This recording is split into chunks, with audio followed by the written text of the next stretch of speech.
Saapal kuring di pangajian anu dipasihan gelar sidik amanah patona tableg mung Kangjeng Nabi Muhammad Shallallahu Alaihi Wasallam.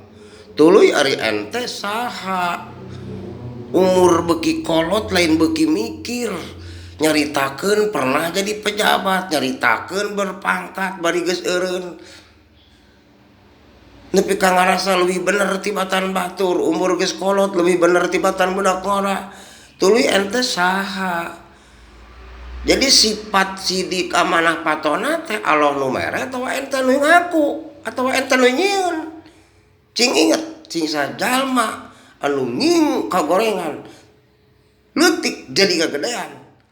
Tuluy diingu eta kagorengan, tunggu ente bakal jadi suluhna seuneu neraka.